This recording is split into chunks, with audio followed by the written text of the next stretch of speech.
All right, welcome to another episode of the Preparing for Pregnancy After Loss podcast. And I have the pleasure of sitting here with Nicole JeanBaptiste. And this is the second time that you've been on the podcast. And I know that you have a lot to share, which is why we're back. Thank you, Natalie. Oh my goodness, so happy to be here. Thank you. Always such a treat to be invited. Yeah, thank you for saying yes. So I would describe you as probably one of the birth workers whose commitment to Black and Brown liberation, Black and Brown healing is so clear and so strong, and that this is evident in all of the work that you do in the world. So that's like my intro of who you are. Wow, how esteemed. And also, yeah, well, what a dream for someone to see you in the true way that you wish to be seen. So yes, that is accurate. Um, and I mean, yeah, I thank you so much again for the invitation to be here. And it's my commitment to exactly that I think has connected us Mhm. in this space as birth workers. Just to add a little more onto my who I am, my intro. Um, I'm tuning in from the Bronx, New York. I'm a Bronx-based birth worker, born and raised. And it's really important for me to lift up not only Black and Brown folks, but this locality, you Mhm. know. It's no coincidence that this is like one of my homes because we've stood on the margins ever since I can remember, and for as far back as the history of the Bronx, and Black people and other marginalized groups have been here, Mhm. right? And so it's also for that reason that I unashamedly name that, yeah, this is home for me, Mhm. and I think that it's a really important part of the work as well, right? So one of the things that I do as a birth and postpartum and really full spectrum doula, centering Black and Brown folks, is seeking out what it is we're coming with, what are our assets. And so one of the ways that I've like made it a point to create this as the center of my work is by starting up Sese Birthing Freedom, Mhm. which is a one-stop shop for doula services, prenatal movement. So we do yoga, we do dance, we mentor newer doulas, we provide birth justice consulting. And more recently, founding alongside two other really special comrades in my life, Evelyn Alvarez and Carmen Mojica, BX Rebirth and Progress Collective, Mhm. right? And so, I mean, all you can see, like the Bronx is central there, birth work is central there, and really the liberation of our people, and doing it in a way that feels really honest at every step of the way. And how do you achieve honesty? By reflection. Yeah. You really got to have a look at, like, what am I doing? Am I doing what it is that I'm telling people that I'm doing, and is the integrity there? And so it's just been a dream and a joy to work with people like you and the other folks that I just named to build up creations like this. Yeah. Yes, so that is a little bit of the work that I'm doing. I'm sure more will come out as we speak. Yeah. Yeah. So as you just shared, like liberation, like it just like popped up, and I'd love for you to share more about like what liberation means for you. Oh goodness. I think about liberation is a practice, right? Mhm. And it is in the doing of just being who you are with other people, and how, like, what the quality of that is partly liberation, right? The projects that we create, that is a form of practicing liberation. The choice of the work that we do, that is the doing of liberation, right? And how we decide to do it. So this choice to practice birth work with a very clear aim to return to the sacredity of birth. Like, this is special.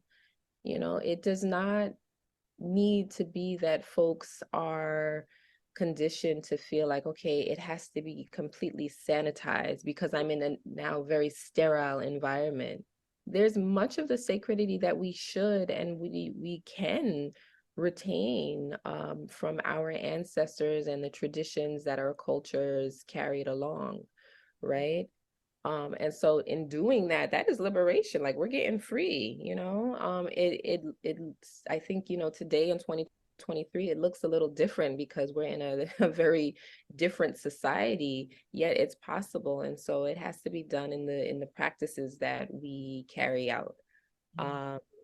Another example of liberation is what I hope we'll spend a good deal of time today talking about, and that is seeking out healing for our individual selves and the collectives that we're a part of. And, we are healers, right? We're caregivers as birth workers, and still there's a great deal of healing inherent in the work that we're doing, right? And so what does it mean to achieve healing justice for people who have been placed with a pretty significant burden of fixing a huge problem, right? Um, One, might I add, that was not created by ourselves, right? So that almost feels like an impossible task. How do I fix something that I did not break?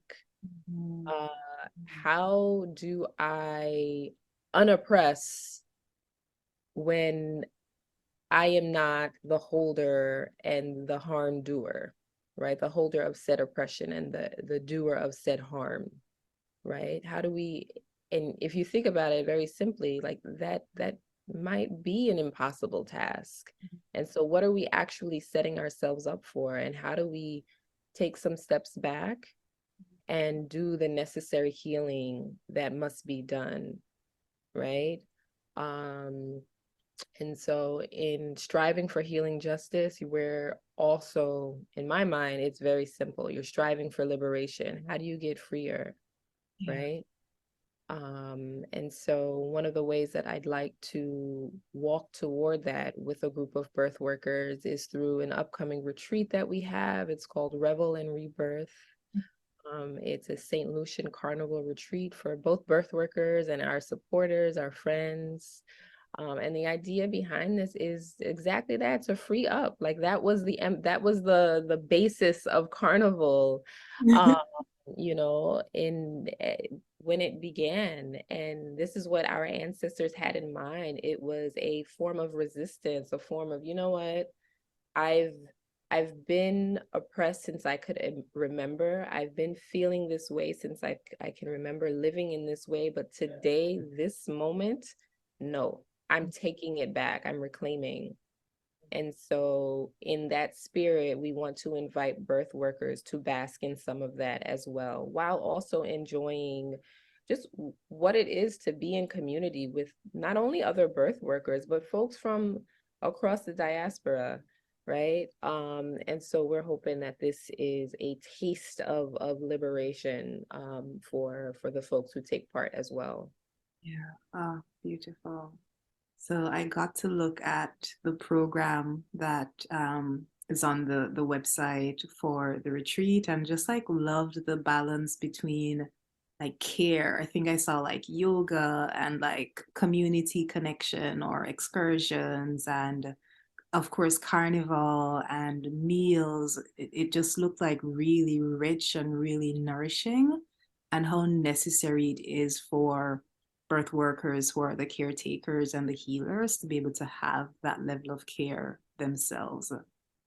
Thank you. Thank you. Yeah, I will name. So we have regular meetups with the folks who are planning to take part.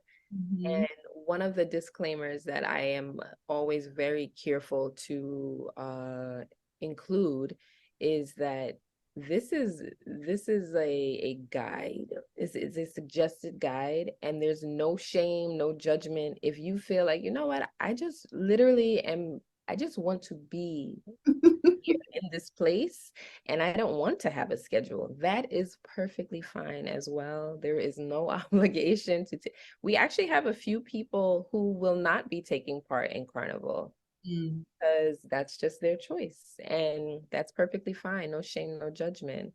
Right. And so we wanted to really feel like a release and a true retreat, Mm. um, for one. So there is no like, you must do this if you're here. No, and you'll also notice that there's a good deal of fetting, right? Yes. I think a lot of times people think, oh, it's a retreat, we're gonna go within. There'll be a good deal of silent time, which I love. Like, that's personally me. I am not a fet queen. I will be pushing myself a little bit during this experience. But at the same time, there is a real like longing, a real desire to, focus on things that don't feel so much like work. And so we wanted to make sure we incorporated that into the experience as well. So plenty opportunities to fet, to get free, to, if winding up your waist is something that you're longing to do in the rain, under the sun, with a group of other, beautifully clad and just wonderfully spirited people, then yeah, you'll have that opportunity, as well as the opportunity to sit among experts in the field of herbal medicine, and learn from them some ways that we very well should be holding on to in this work as birth workers. And so there will be, I think we've done a really good job at balancing, what some of the true needs of folks are when we think about what it means to truly like find healing and relax and retreat in a space that is different from the hustle and bustle of the States. Yeah, it certainly makes a difference, whether it's like in the Caribbean or some other natural setting. It makes a difference to be out of the normal day-to-day environment and just like being immersed in nature. Right, right, right. Yeah. Yes, yes, yes, yes. There will be a good deal. I mean, and some of what we have planned is not even listed on that itinerary. It is, there will be regular time to sit and sink our feet collectively in the sand, like we call this grounding. How is it that we can intentionally incorporate deeper connections to the land, and that's definitely going to be a part of the experience as well. The beauty of being, taking everyone to St. Lucia, this place that is so naturally lush and abundant in greenery, and um, in some ways untouched, in ways that other parts of the earth have been, right? So really being really intentional about like acknowledging this and paying reverence to the land that we visited, and really allowing the sun to bless our bodies, to bless our skin, the water to cleanse, to really wash over us truly, and sinking our feet into the land to try and draw a deeper connection. Yeah, Yeah. beautiful. Oh, there's so much that's coming up. One is I know that you are a historian, like a holder of the stories, a holder of the wisdom from the past so that we can carry that forward. And so I'm so intrigued as to the history of Carnival. I know that you've touched on it, and I'm curious if there's more that you'd like to share as to like how did Carnival come about and what did it mean for people and what does it mean now? Oh yeah, I think that's so important to touch on, because I think, with the with the heavy influence of of various mainly various religions, carnival has gotten a bad rap. Mm. And there is a misconception that this is a devilish practice, and that people who participate in carnival are just inherently basically going against God, like this is a pagan practice, when that is very far from what the essence of carnival is. Um, and so we are inviting people to look much more closely at how this began. So this is why I'm really grateful for this question. And so many of our ancestors, you know, if you are a child of the Caribbean in some way, our ancestors who were formerly enslaved, they created this event as a means of like having a space to say, you know what, I am free today and I am going to take on a different character. And so this is where the whole idea of playing mask, you are masquerading as someone that, you know what, I couldn't do this in on the day-to-day grind that I am subjected to and forced to do in a very oppressive way. But guess what? Now I'm going to put on a mask. I'm going to play mask, and I am going to be that character. And some of these characters were very much mocking the quote unquote elite, right? So you would have people dressed up in like colonial gear and like, you know, just prancing around in ways that were both funny and like really getting at the oppressor in a way that felt like good, like take that, you know what I mean? And so you have many elements of carnival that have such deep meanings, and the significance for the people who were carrying them on and forward is truly, truly profound, you know. And in doing this, there was this feeling that, you know, I am resisting and I'm also winning at my life. Mm. You know, I am able to it was a way of like maintenance, you know. I am able to carry on by partaking in this.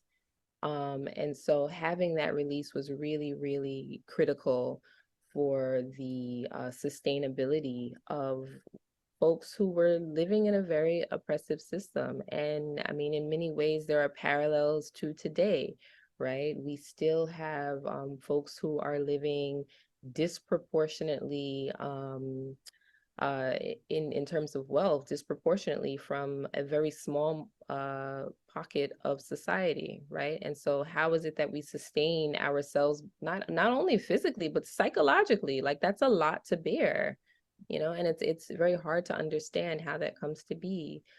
And so there's also the element of carnival that if you hear folks who maybe think of the practice in a less lofty or just in a disparaging way, they might say, oh, this is such a sexualized practice. These people are, you know, their bodies are oiled up and, you know, they're scantily clad, et cetera, et cetera. When I mean, there is some truth to that. There is a sexually freeing element to carnival. And some of that was intentional, right? You have to think back to the time of enslavement when we were forcefully bred and we didn't have sovereignty over who it is that we engaged in sexual practices with, right? And so to get on, to get in usually the town square, to engage in carnival, to get on the road and wear what it is that you wanted to wear and move your body in the way that you wanted to move your body, like that, there's a freeing in that also. And yes, it was a form of sexual liberation. You know, there's a scholar whose name is Onika Henry who does an amazing job at explaining this, probably much better than I am doing right now. But one of the key takeaways of what she shares is that carnival is for every body, right? So every single body, you know, like what some society members might deem as fat or too skinny or even disabled. No, you'll find those people on the road as well, you know, and you'll find them in their carnival costumes or whatever it is that they've chosen to wear. And what are they doing? They're moving their bodies in the ways that they feel called to. And so we want to invite birth workers to do this similarly, Yeah. right?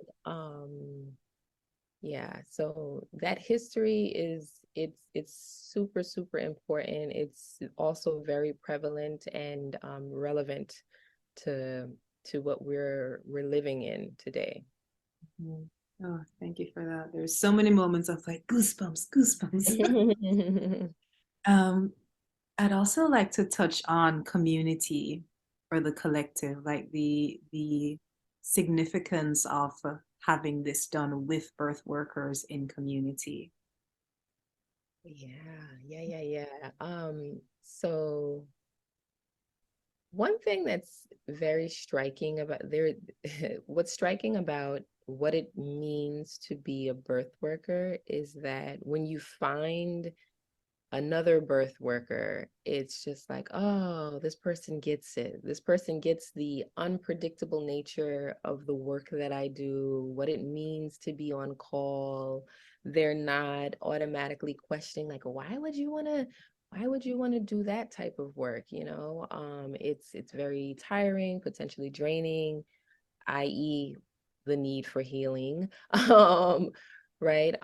And what's also experienced within this work, particularly today, and just, you know, very specifically living in New York, but definitely other parts of the country, is it's really easy to become burnt out, right? Not only because of the unpredictability of the work and the long hours potentially, but also from an economic justice standpoint.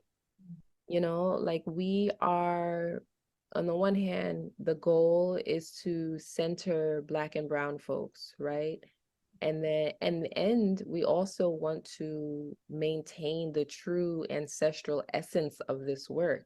And so there's this tension there with charging for this work that is so deeply rooted in tradition, and that if you think back historically, there was not a currency exchange with this. Like, this is very much spiritual. Yet, living in this capitalist society, we are brought to a place where we have no other choice but to charge for this, right? I mean, people have gotten really creative, like there are bartering systems. Now there are some federally funded programs. I mean, that's a whole different story. But the potential for burnout is real. Economic injustice is definitely a key player in that, right?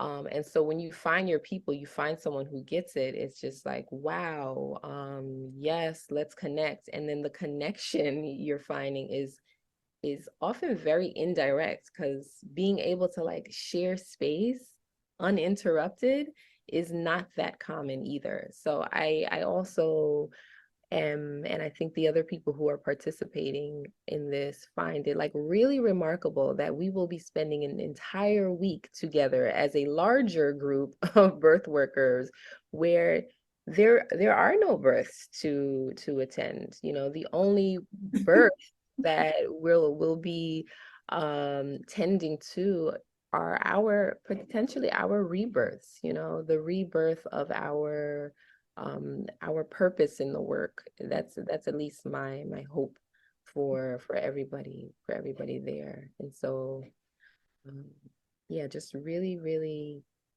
I, I was on a call recently where I shared, you know, I don't experience many opportunities where I'm able to like hang out with friends, you know, unfortunately. And so I'm looking forward to that too. And so many other people named that also. One person, she's like, you know, the last time I was on a trip with friends was over 12 years ago.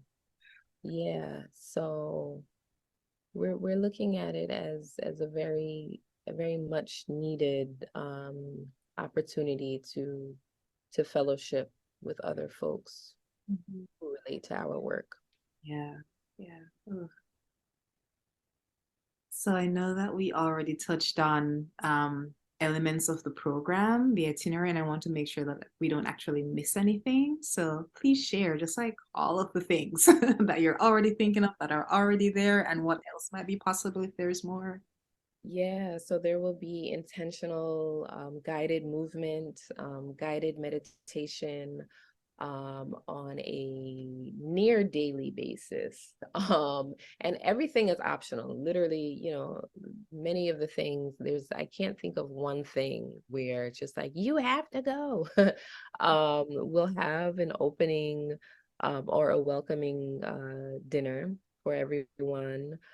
So food is very much a part of St. Lucian culture. I mean, just Black culture in general, so you can't go to St. Lucia and not like have some of the amazing food there. And so that's going to be a part of our days every single day.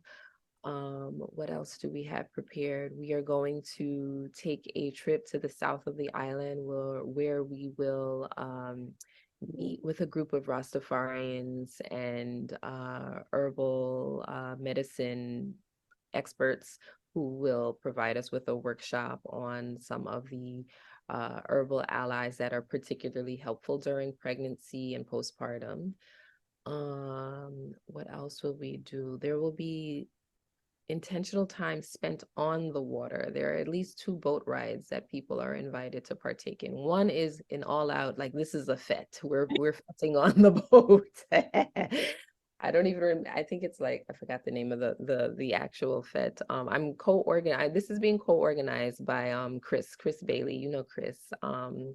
And she's also, she has St. Lucian ancestry. Unlike me, she was born and raised in St. Lucia.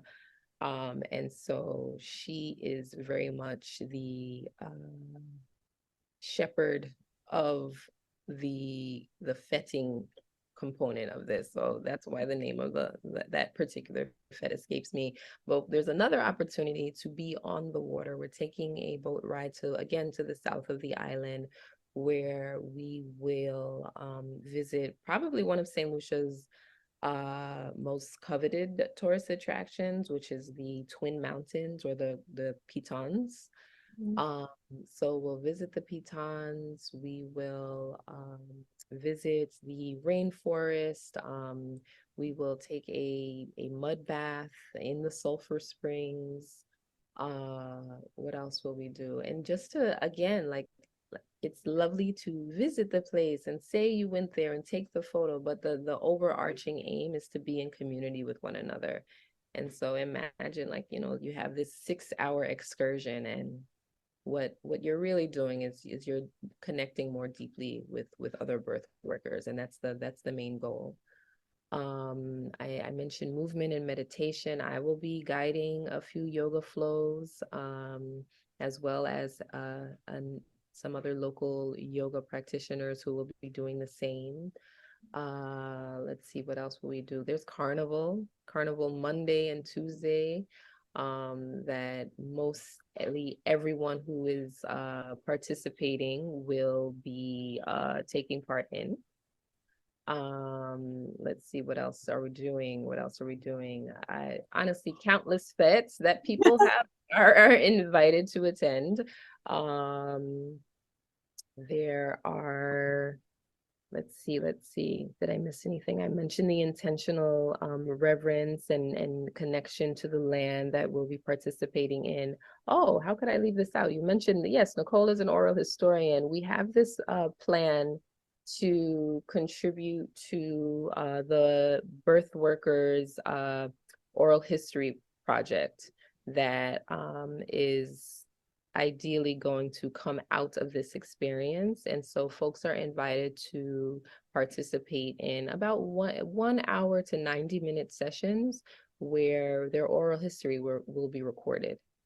And yeah, and another really important part of just where St. Lucia is at now, and in relation to its history, is St. Lucia's National Archives was actually damaged in a fire not too long ago. And so much history was was lost. And at least that history that was recorded, I mean, it still lives within the people. And so there needs to be an active effort to retain this, right?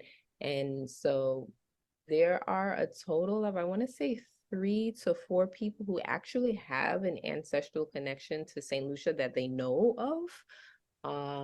And so that is really, really important that we are able to capture that. And so we're hoping that that will be one contribution to the rebuilding of the archives, right?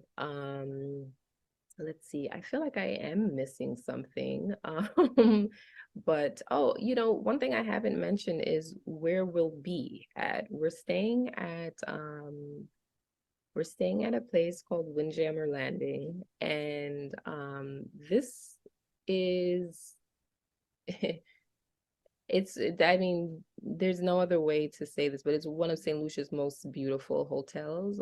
It's a space that I've always like longed to stay at as a child. I had access to, like, we could walk to the beach that's connected to this hotel, but we never stayed at the hotel. It was just like too pricey. My dad was like, no, you don't need to stay in a hotel. We're here. You have your own home. And so that is like really significant to me, not only because it's like been a personal dream of mine, but also because it is, in my view, the embodiment of people who do service work being very worthy of like nice things. Like it's a luxury hotel. Let's just put it that way, you know. And I've met with the staff there. They are local folks. They are like very open and wanting to accommodate us. And funny enough, there's another person on who is in the group who is not she's a friend of a birth worker, and she'll be coming along with us. And she says, I've always wanted to stay at Windjammer as well. So it's just, a way of supporting people and feeling like good and held and taken care of while they're here. Yeah, like claiming that worthiness. Absolutely. Beautiful. Yes, yes. What are what's the number that you have for, the people who can attend? Right now, we are at lucky number 14. Our goal was 20 birth workers. Okay. And so there are definitely people who have, I mean, we could easily round up the 20 people. There are some folks actually waiting like in the wings to get it. I think the biggest barrier for most folks is finances, being able to pay for their way to St. Lucia. Yeah. So that if that was covered for everyone, then yeah, it wouldn't be an issue. And we'd ideally like to make this an annual offering. And so for that reason, we are raising funds to ideally be able to cover the cost in full for everyone who participates. I mean, we're coming close, really close to the wire. It's a very ambitious goal, but I mean, it's possible. You never know who's listening. You never know what can happen. And so yeah, that's what we're looking at right now. A group of about 14 birth workers will all be traveling together, or arriving at around the same time and spending that week together. Yeah. Yeah. And I know that you have a campaign up so people can donate and Yes. support this healing liberatory work. Can you share more about the campaign? Oh, absolutely. So we are using Give Butter as the platform on which we are calling on community far and wide to support this initiative of healing justice for both Black birth workers and birth workers who support Black folks. Um, And so if you go to givebutter.com and type in Revel in Rebirth, you will come across the information. And I'm trying to get the exact URL up in case people are like in front of their screens and want to actually get to where this is. Yeah, so it's pretty simple. It's givebutter.com /Revel, REVEL, rebirth, REBIRTH. Awesome. Amazing. What's coming to mind is an expression in Jamaica that every mickle makes a muckle. Like every little bit adds to it.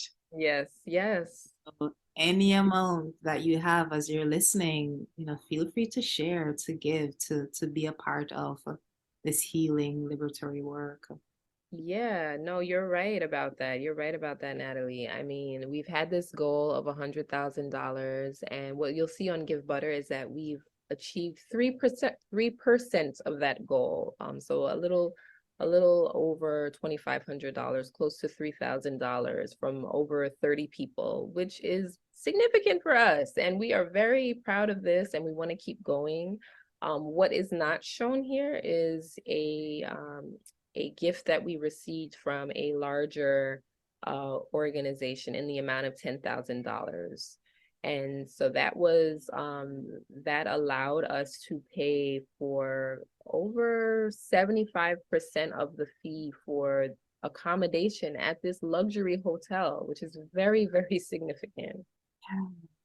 Oh my gosh, that is awesome.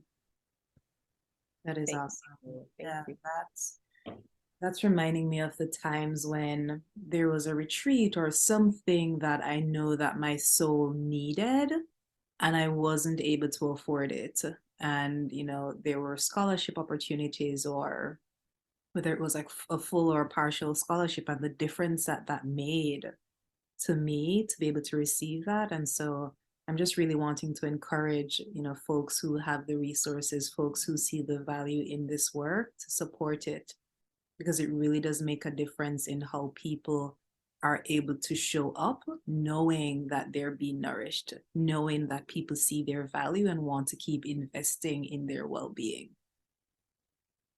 Agreed, agreed. Yes, every little bit goes a long way. I mean, to touch one person is profound, to make a difference in one person's ability to, or just the ease with which they're able to make this happen is really, really profound. Imagine being able to do that for everyone who takes part. Yeah.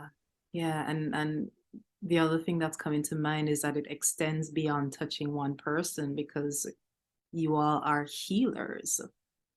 You're caretakers of birthing people, which means that you all are touching the lives of several families. Like, this is how the healing happens. Yeah. Indeed, indeed. Yeah. Powerful. Is there anything else that we haven't touched on that we should touch on before we close? I just want to underscore that last point you made, there is deep, deep significance in the necessity of this work, right? I think like it's a beautiful thing that there is a resurgence of traditional modalities like midwifery, right? People are paying closer attention to the benefits of doula support.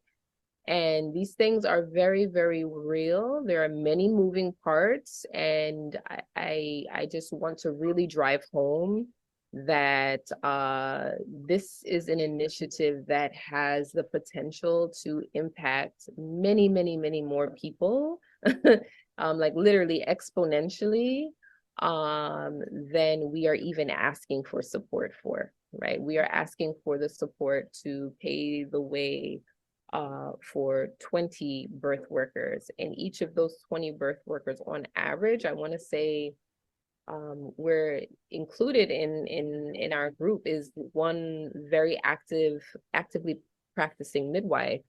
So on average, if I had to estimate very easily, I would say we serve about 1,000 people in any given year. And this is very intentionally done within our own communities of Black and Brown folks. So the ripple effect here is going to be immense. And so the support is going toward a very, very necessary cause. Yeah. Yeah. And as you're saying that, the juxtaposition that's coming to mind is the fact that Black and brown folks are disproportionately mistreated in hospitals when they're most vulnerable, like in the midst of birthing. And so, yeah, this work is necessary. It's necessary. It's life enhancing. It's necessary. Yeah. I'm realizing that we haven't touched on Bronx Rebirth and Progress. Like we mentioned it, but like that work is amazing. And I'm wanting you to just share a bit about the impact that you've had and the service that you offer to folks and yeah, the difference that that has been making in people's lives. Oh yeah, thank you. I really appreciate that. I look forward, there's some like really in my view, I mean, I'm a little biased as someone who helped to start the collective up. But there's some big things that are coming down the pipe that we are looking forward to announce. Big and small. I mean, you might hear what I'm about to say and be like, oh, okay, that's very, but we have our website that is going to be relaunching soon. And this has been a labor of love that was really donated from another member of the community who saw our work and said, I really want to be able to support in some way. And this person happens to be a very, very skilled graphic and web designer and has spent months working with us to build this out. And it's also really significant because when we started, we kind of like slapped together a website during the height of COVID when there was a lot of traction with the Black Lives Matter movement and supporting Black-led movements. And so we actually were able to get our website up for free. And I personally put it together and I am no web designer, right? So that just goes to show you how amateur, how novice our original website was, and to come full circle and really have a professional work on this means a lot. And also I just want to, make it a practice to celebrate all the wins, big and small. And so that's one that I want to share. And we've been around for 3 years. We started out as a mutual aid group providing diapers, wipes, and formula to folks all across the Bronx. And we had that operation running for a good 18 months. And along that course of time, we delivered I want to say 500,000 diapers across it was a lot of diapers. Wow. And that's just the diapers. It's not the wipes. It's not the formula, but those were in equal ratio to what it was, or very close ratio to the number of diapers that we were able to provide to people completely free. And there were no strings attached to doing this. We crowdsourced 100% of the funds that we use to buy the diapers and that we use to pay the driver at one point. And so we're really proud of what we were able to achieve there. And now we do not focus on providing the diapers, wipes, and formula. Now we support folks whose mission it is to do solely that. And instead we've pivoted to providing doula support to people throughout the Bronx. And so we have partnerships with local hospitals, with other local maternal health groups.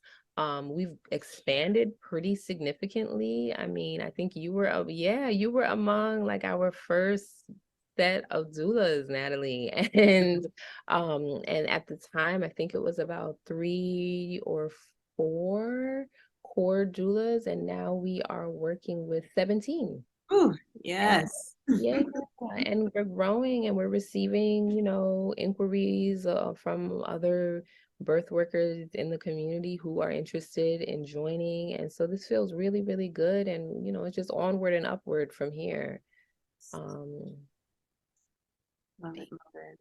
And like I'm just needing to name that the doulas that you select are amazing, heart-centered, fierce warrior doulas. Just like, yeah, I recommend you all the time. It's like you're in the Bronx or like in that area, Bronx Rebirth.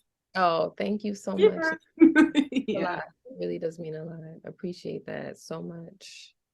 Yeah. Yeah. Oh, my heart, my entire being is smiling, knowing the work that you do and how this just, yeah, the light that this spreads to so many people. And so thank you for who you are and how you show up and all the ways that you contribute to the lives of other people. Oh, thank you so, so much. I thank you for seeing me, for seeing yourself in me. And by me, I mean the collective. Thank you for your, just your willingness to contribute to it as well, both in the past and in this way right now. Thank you, thank you. Thank you. All right, y'all. Thank you for tuning in to another episode of the podcast. It's been a pleasure, Nicole. Blessings as you continue doing such incredible work in the world. Oh, I appreciate you. Thank you so much. Likewise.